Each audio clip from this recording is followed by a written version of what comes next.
are mine, whom I love. In you, I delight. Those are the words we heard from the storyteller we call Luke in today's gospel.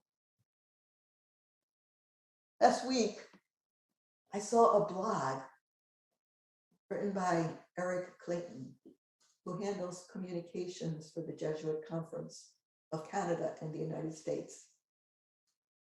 Eric referenced the new animated movie by Disney called Encanto, in which a young girl struggles to find what makes her special.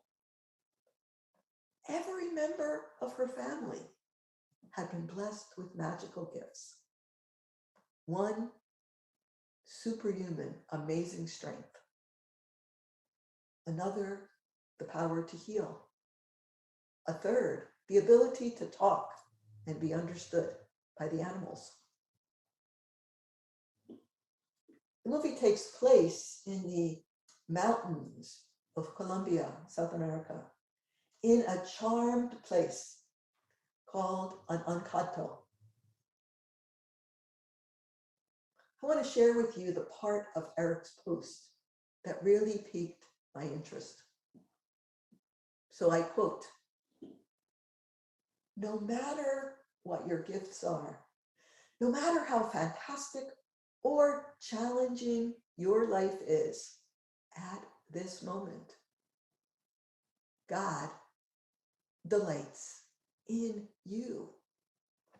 Not for what you've got, not because of some gift, just because of you."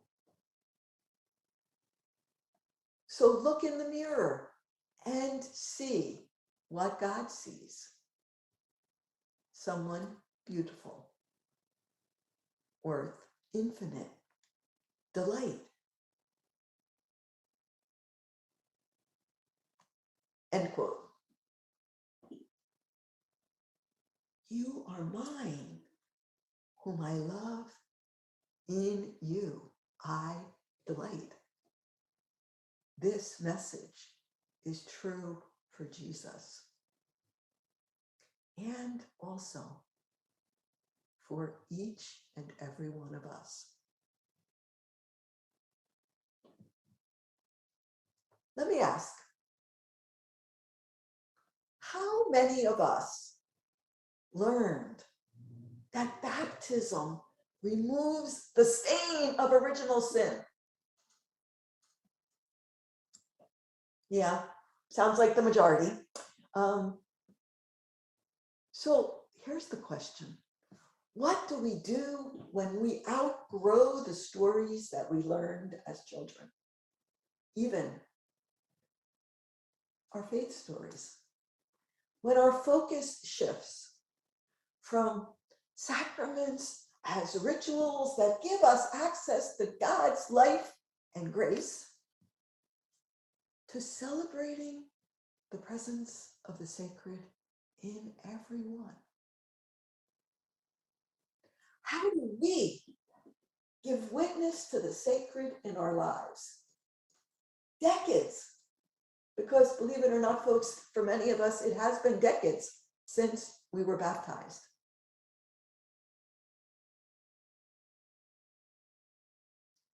As I was writing this homily, I realized it was 10 years ago this month, January of 2012, when I first walked up the steps and through the door of the chapel at St. Mary Magdalene in Drexel Hill. And later that same year, Michael Morwood joined us one Sunday for liturgy. You might recognize his names because often it's his words that have been implemented in some of the Eucharistic prayers that we use. Afterwards, he was selling his books. And at the time, I hadn't read anything that he'd written. I recall turning to Bud Engler, Cass's husband, and a man whose being truly embodied the way of Jesus, and asking Bud which of Michael Morwood's books he'd recommend. Bud suggested Children Praying, a New Story. And recognizing Bud's wisdom, that's the one I purchased. Children Praying, a New Story was written to assist parents and grandparents and educators in articulating a new story and break out of the thought patterns we learned, patterns deeply embedded in the worldview where the earth is the center of creation and heaven, another place, heaven, the dwelling place of God, somewhere above the earth. Like it was yesterday, I was invigorated to realize that in addition to the dominant story of an elsewhere God, you know, the one we all learned, there is an even better story about an everywhere God. In addition to the dominant story about Jesus as a connector to an elsewhere deity, there's an even better story about Jesus, who reveals God with us in our living and our loving. In addition to the dominant story about sacraments, which emphasize the dependence on men with special powers, there's an even better story about sacraments that ritualize who we are.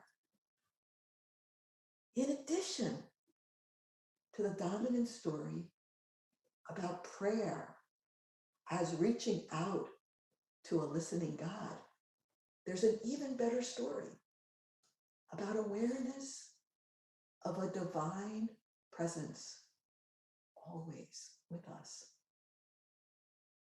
And in addition to the dominant story about an institutional church as the unique pathway to God, there is a far more truthful story about the church being called to do what Jesus did. We, the church, being called to do what Jesus did, to reveal the sacred presence with all people in their everyday lives. So today we heard the story of the baptism of Jesus in the Jordan River. For Jesus, baptism marked his transition to public ministry. Even though he's obviously on an accelerated path because he was just born at Christmas, right? So keep in mind how our, canon's built.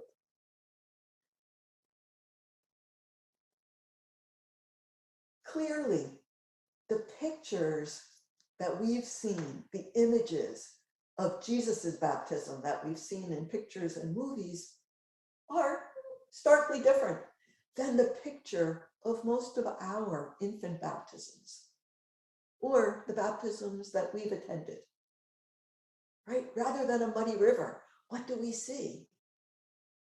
Baptismal fonts, godparents, babies. Imagine also seeing empowered women like Judith in our first reading today, unafraid to say, hey, what's going on? To those in power. What if, just imagine, people who know that they're loved and are able to affirm and delight in others. This better story message was evident during the last baptism I presided over in September of 2020. It was the first time I had been inside someplace. I had actually gone out really most of us at that point may have had our first shot. His baptism took place in the family room of a town home. All the traditional symbols were there. Warm water, white garment, candle, oil. Yet, as people gathered, what did we hear? It was the Stevie Wonder song, Isn't She Lovely? Which I believe was released in 1976 when I was in college. So that was playing. I just want to share a couple of excerpts from the introduction and the anointing of that ceremony. The baby's name was Juliana. She had been born prematurely and she was almost a year old